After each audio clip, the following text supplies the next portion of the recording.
Welcome to episode 2 of Shock Therapy with Electric Hearts. Mike Vaughn. We're here with our main man, Mike Vaughn, one of my Let's oldest go. friends in the industry, coming straight out of Philadelphia area, not too far from New York City as well. Mike, give us a little brief intro about how long you've been doing this, how you started, etc. Well, what's up? First of all, I love these guys. These guys are the craziest duo I've had the pleasure of working with. These guys are absolute legends. So my name is Mike Vaughn. I'm a progressive house, like dance pop, all sorts of fun stuff. I produce all sorts of fun genres. But progressive house is number one, and these guys, they know that. I've been producing for probably like almost 10 years now. I've definitely submitted a lot of records to record labels. I've talked to a lot of professional DJs, and I've been backstage with so many people over the course of my career and opened for so many artists, and it's just a lot of really cool stuff going on. So I'm so glad to be on the podcast with you guys. You guys are always so much fun. So let's get into it. Yeah, Mike man. Vaughn. Speaking of artists you shared the stage with, you've had some really big support roles. Can you tell some people who you've played with before? Yeah, so in the last few years, I've gotten a chance to open for Audien, Morgan Page. Yo. He rocks a cool artist who's been kind of blown up all over. He's been touring with Audien with his Progressive House Never Died tour, so that's really cool. Last year, I opened for Laid Back Luke, and I actually happened to play a little bit of a back with you guys in Chicago earlier last year. That was a wild night, yeah. Dub Vision. That was Dub Vision. a fun that was show. a good night with Dub Vision. That was sick. Okay, That was a I just have blast, to come yeah, out that and was a say blast. this. We were glad you were there for it too. But yeah, Mike is the party. This guy is so positive. He's awesome to hang out with. That was a super fun weekend. I have to come out and ask. You just I said don't know it. which Mike you met because No, we have one of our favorite prog artists here, Mike. We actually made a prog song together. Unfortunately, it didn't get signed yet. You just said the Prog House Never Dies tour, Progressive House or Never Died. Is Progressive House dead? In part 2, No, depending what absolutely you not. say, is it going to make a huge comeback like it did back in like 2012 and 2017, the King of Prog? It's not dead. I mean, if you ask some people, they'll say, yeah, it's dead. But here's why it's not. Some of the biggest artists in the scene are making progressive house. I don't care what you say. Like, it's not dead. If the biggest artists in the scene are making progressive house, it cannot be dead. And second of all, it's on the uptrend. It'll be back in probably 2 years. I was just about this close, just this past week, signing a huge progressive house song to a huge record label. Unfortunately, it didn't make it through the last rounds, which is just a bummer, but, happens. And, yeah, but it's going to get signed one way or another. We'll find a way. Maybe in 2 Yeah, we've years. all been It's there, man. hard. It's a heartbreaking feeling. Yeah. Because progressive house is like impossible genre. Dude, that's the thing. It's so hard to sign. Like everyone's signing like chill house, basically, or like pop house, tech house. Like techno is a huge uprising. But the thing is, like anyone who like has their heart in EDM loves prog. Like a classic sounding prog song comes on, everyone loses their stuff.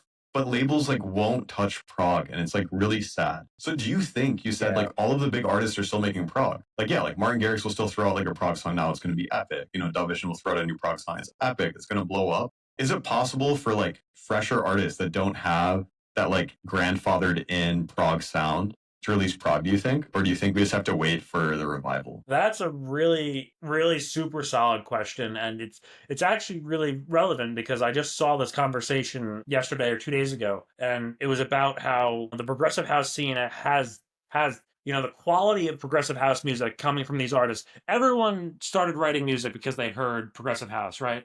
Like a lot of the EDM community was rooted in those early 2010 Ultra Music Festival, Tomorrowland vibes. Those were like, that started a lot of careers. And I think a lot of people have complaints with progressive house because the quality went down quite a lot. Basically, if you're Dub Vision, Martin Garrix, Dub Vision, Matisse and Sadko, Audien, you're all sitting up here, then there's a huge drop off. And then there's other progressive house artists here.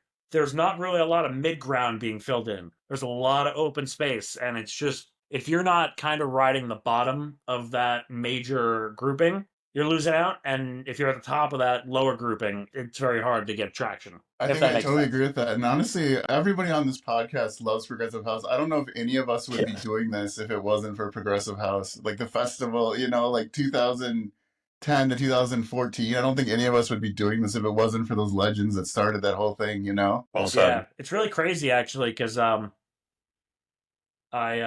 don't think I started making dance music because of progressive house. I think I started making dance music after seeing Martin Garrix perform on the guitar live for New Year's Eve in 2016 after he'd released the Future Bass song "In the Name of Love" with BB Rexa, But and Ah, yeah, that was like the first track I heard of Martin Garrix, and I'm like, yeah, this is kind of fire. Not gonna lie. interesting. I didn't know that wow. you even liked future bass, really. Yeah, I don't really know that I did either. It was Okay. there. I mean, that song's a banger. Like, I But actually speaking of literally the got challenges that we goosebumps. all Sorry, go for it. Go for electric. speaking of speaking of the challenges that we all face, like, if you had to start over as a producer, and now let's talk about the industry first. We can talk about the fun part, the actual production later, but like in terms of the industry, approaching it, the business side of it, what would you do differently now that you've had a decade of experience? That's a really good question. I think my whole writing process would be completely different starting. I would probably finish so much more music if I was writing the same way I do now. I The way I used to start music, it was just so much different than how I do it now, and it's not even like a skill thing. It's just how my brain processes things and how I arrange my music. I used to just write everything through MIDI, and it made things really hard. A lot of the the basic formats of my tracks are I lay down a lot of ambiances and I layer them and I build these lush ambient landscapes under my tracks. And it just makes the track feel so much better. It makes the breaks sound so much more professional. And I wish I had been using these ambience effects way earlier in my career. I didn't start using them until probably maybe 5 years ago. Like And tonal like, Atmos? yeah, it's Yeah, like it exactly. changed the game. Yeah. Yeah, and Dude, so well said. tell people more about that, about your like your writing process. Do you start with a vocal? Do you start with like some chords? How do you like you sit down at your DAW? What do you do first? So if I had a vocal to start with, I probably would do that. I'd say majority of the time I'll write my chords first and kind of just work from there. I'll usually write four chords, get them to try and float, and put you want to find a vibe is what I feel in progressive house music. And I mean, I'm not gonna lie, I'm no expert. There are thousands of probably better progressive house producers than me, but it's all personal preference, and everyone kind of does things differently. But I always find that if you write the vibes first, you get that sick chord progression. It's so much easier to write a melody, and just going from there, building the whole track around that one key melody and those chords becomes so much easier. Are you starting with the break or are you starting with the drop? It actually depends. I kind of do it both ways, but definitely it basically goes in this order all the time. It'll go break, then drop, then build up, or drop, then break, then build up. And the reason for that is when you have both ends of the books, you can build the middle of the books way easier. You have bookends, and Yeah. you can kind of put everything together in the middle. So you take elements from the drop, you take elements from the break, and you kind of mash them together to create that buildup. And you get that like a really strong balance of tension and elements that are familiar on both ends. That makes total sense. Yeah, that was something, and I still probably struggle with it to a degree. I would build these like absolutely ginormous builds, and then the drop like didn't live up to it. So it's best to do it last, probably. It's probably a good Yeah, strategy. You just I've bring out I've all the definitely done lasers that. and yeah, anyway, Release the yeah. lasers. Awesome, dude. I love that. And then one thing that I've always like respected about what you do is like you're really good on the networking side where a lot of producers kind of fall short. What tips do you have for newcomers in terms of like networking and getting the attention of bigger DJs? Yeah, so I mean, I think my whole career has really that's been my calling card. I've been able to get emails from everybody. I can you ask me one thing, I can get you to a record label in like a week's time. I can get you connected with that artist that you wanted to connect with 6 months ago. I can get you connected to that vocalist. I don't know why. It's just my whole career, I've had a really easy time, just connecting with people. And even people who have the blue check mark, even like huge artists on the scene. I have I've cultivated a lot of relationships with huge progressive house DJs, and I'll chat back and forth with them, send them demos, ask them for feedback, stuff like that. And it really, a lot of it, especially when you go for that upper echelon of artists, it's all about staying consistent, don't approach them as like these otherworldly beings. Approach them as people and kind of provide value, but also at the same time treat them no different than you would treat other people. Because one, if they are dismissive of you because you're treating them as normal people, they probably have a crazy ego problem, Yeah. and you don't want to go anywhere near that. And two, it's just as you build rapport over time, it just does so much more. And this is a personal story actually. I remember I had been in Audien's DMs for God knows 4, 5, 6 years, and he'd never even seen my messages. Never. And the thing with Instagram is they have a general box and they have another box. So basically, you have two mailboxes as Priority. verified. Yeah. Yeah. Right. Yeah. So if you're in the general box and they don't check general, you're just never going to get seen. It just won't happen. Once they start responding, you get pushed to primary, and it's obviously way easier to see if you're in primary. And it's so much better to communicate that way. But basically, to my story, so Audien was playing in Philadelphia, and of course, progressive house. I'm a progressive house DJ. I went to the show. I brought my USB, and I'm like, I have three of my best demos on here. He posted a pre-gate or a pre-show Instagram post. I commented, I'm gonna throw you my USB tonight, and he liked it. And to me, that was like that was consent. It could have been his social media manager if he has one. It could have just been him liking every single comment. Consent, man. I don't know, and I never will know. That's But definitely I go to consent. Yeah, that is legit consent. That's exactly consent, dude. That's right. consent. Yeah. So I go to the show, and I was chilling in the back. I went alone, and I wasn't expecting to really do much. So I'm just hanging out, and then two of my best friends show up from Philadelphia, and one of them is a prolific Philadelphia DJ, and he says, "Throw your USB up there." And I'm like, "Are you for real?" And he's like, "Yeah, just do it." So I pushed my way up to the front of the crowd. It was near the end of his set, and I put on my phone, "Can I throw you my USB?" And I showed him. He looks, he sees it, and he gives me the nod. Like it's mid transition. I'm like, "Well, it took you a while to see that, but I'm gonna wait till you're done." So he does the transition, and then I hold my USB up like this. He puts his hands up, and I just toss it. And he caught it. He handed it to his manager, and I DM'd him probably like 40 minutes after that. I'm like, "Yo, thank you so much for grabbing my USB. Your sets are always amazing." Like and a bunch of other stuff. And basically he responded. He said, "Thanks so much. I'm so stoked to listen." And I said, "Thanks so much." And then here and there, I'll shoot him a DM and just see what he's up to. Big Rangers fan, which is unfortunate for him, even though I'm a Rangers fan as well. Also unfortunate for But me. it's good that you guys have that point of connection and the bonding that you can do over it. Yeah, absolutely. Like anything, you can find anything that connects to an artist. And of course, that being said, it has to be genuine. It can't be like some manufactured garbage. You have to genuine connections trump all else. Definitely, man. Another good example of Mike being a good networker is one time we made a song together, and then I didn't have any knowledge of what he was doing behind the scenes, and then like I go to the SoundCloud link, and there's these like 30 comments from like a very famous producer like giving us feedback on the track, and I was like, "What the hell?" It was awesome. No Yeah, way. awesome. Was that on our track? I remember yeah, it was that. on our track. Yeah, yeah. Excuse me, I got a little cold still, guys, but yeah, it was pretty cool to see. I won't name That them, but is most so people cool, listening man. know who they are. But yeah. Yeah. Well, Mike, you've had another big success this year. You got booked at your first festival. It's coming up soon. Let's Yeah, go. High Tide Charleston. That's going to Mike be Vaughn. a really crazy ordeal. That was all my booking agent. She actually kind of nailed that down for me, and couldn't thank her enough. That's crazy how that went as well, because I was probably one of the last artists they added on that lineup. And two other artists from my booking agency, they got booked, and a few weeks had gone by, and I was like, well, that sucks. I'm not getting booked. So I kind of just forgot about it. And then one random Sunday, my booking agent just gives me a call, and I'm like, well, she wouldn't be calling me if I was either getting dropped as a client or if something good happened. So I should probably pick up one way or another. Yeah, And she's like, yeah, they want you in Charleston. And I'm like, shut up. And that's then awesome, there it dude. is. That's so Let's exciting. go. Yeah, so 2 months to go, and it's on a side stage. They have a huge silent disco stage they run. Huge following, super popular down there. So it's going to be a little bit different than what I normally do, but I can't wait to throw down a true festival Mike Vaughn set. That's I for thought it's a sure. silent disco set. Epic. Is that right? So yeah, it's silent disco. It's going to be crazy. Oh, those are fun, man.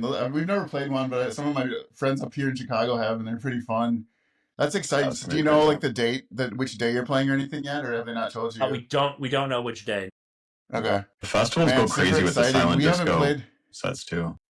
Like they like Yeah, coordinate the lights and Yeah, everything, it's like just to the music and on the headphones, and it goes crazy. That's gonna be awesome. yeah, it's really super sick. I'm super stoked for it. well, speaking of booking agents, can you tell people how that process worked for you to get one? Because I know a lot of our listeners probably want to get a booking agent at some point in time. Dude, we would Yeah, like to so get I a mean, booking agent. How do you do this? I'm listening with my non-existent ears, dude. I don't even have ears, but I'm listening. yeah, that's true. It's crazy because it really depends. Obviously, at my level, like I'm not getting reached out to by Wasserman or United Talent, like or Ace Agency. I'm not getting like huge, humongous booking agents, right? That's way beyond my scope of work at this point. Unless I was TikTok famous, I don't think that would happen. Regardless, first you have to prove a track record of music or at least performances, right?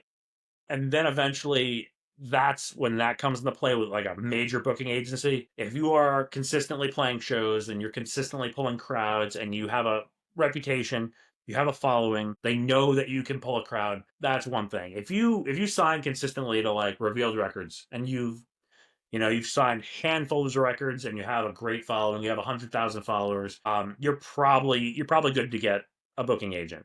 I mean, I've seen people as small as 25, but they have like a famous TikTok that gets booking agents. Especially in 2025, social media can get you a booking agent like that. But in my case, it just happened to be that my agent was a mutual connection, and I saw them in passing, and I decided to reach out, and it was a long process. She had to review kind of stuff and kind of dial in everything, but eventually she sent over a contract, and it's not a terrible deal. It definitely helps out on all fronts. Even just booking one festival alone, that's a tremendous uptick in Yeah, value that I have for the year. Oh man, I mean that's like one of the biggest goals of everybody in the yeah. industry is playing It's festivals, amazing. right? Like, Exactly. yeah, And you dude, get that's your name on a awesome. festival flyer, and that automatically catapults you into the next echelon. So cool. So that makes it easier to get booked for the next and the next after, and it even helps you book in club shows as well. Absolutely, man. That's so great. We're super excited for you, dude, and I'm sure it's the first of many. So great job. Yeah, thanks, Shifting boys. shifting gears a little bit. Let's talk about the fun part, which is the actual music. So when you first started, have you always been on FL, or did you start with a different DAW? Yeah, so I started in FL Studio. I'm not gonna lie, I probably was doing it ill-gainly, um, as many producers do. Yes, And probably most. Yeah. here's my take on that. You can do it. You know what? Be my guest. Go crazy. I'm not speaking on behalf of ImageLine, just to clarify. You can do it. Go crazy. But when you can, you have to go take the deep dive and give them the money that they deserve. I get it. It's a deep expense for something that you may not pursue fully. It took me like dozens and dozens of tracks to decide this is what I want. But I will never regret that purchase in my life. And just so recently, I happened to jump on the Ableton train as well. Interesting. I didn't know this. Are you gonna Oh switch? man, No, being multifaceted, I think will be better for my collabs. I'm already writing 2 or 3 collaborations in Ableton. And I think overall, when I do a project in Ableton, the mix is way sharper than an FL Studio. And I don't know if that's like a interesting. psychosomatic thing or like a head thing, but I was actually put onto it by Dave Reed. Oh, we love Dave Reed. If anybody doesn't Nice. know who that is, he's half a tritonal. So I'm sure you know who that Legend. is. So Shout out Dave Reed, fucking shout out Dave legend. Reed. He's also extremely generous with his time. He hosts monthly music feedback sessions. So any producer listening, it's Dave versus Music on Twitch, and once a month he'll listen to like 15 songs and give like super honest but really constructive feedback. Like he's a great dude, man. Yeah, Yeah, really any games? legendary dude. He's streaming Great gaming now. streams. Yeah. Definitely go watch it. Yeah, he does play Yes. some funny games, actually. And it's actually pretty hilarious. One of our mutual friends is usually like the co-host of those streams, and they have like they're pretty hilarious together. So it's Yeah, a good they're time. epic. They are a hilarious bunch. Yeah. Okay, Mike. And actually, he's our first podcast guest. So if you're going through our Spotify archives, it's Christian, our first guest from Envious Audio, aka Lush Puppy. Lush Hell Puppy, yeah. the Mustache King. Preston, you had a question? Yeah. So, Mike, as a fellow FL gang member, what are your favorite things about FL Studios?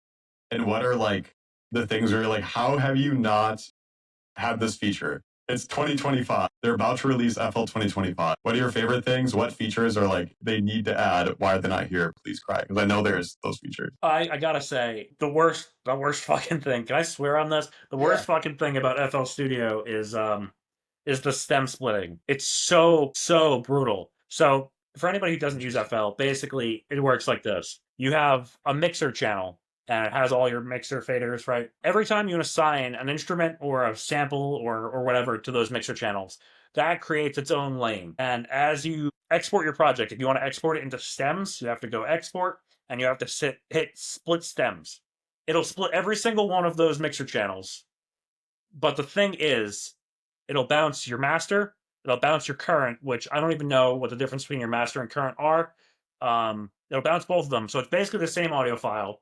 And then if you route a bunch of mixers to one bus, it'll bounce all of those mixers and the bus, and you don't know what is in the bus already. So if you take individual mixer tracks and they're bus, you're doubling your audio basically. Yeah.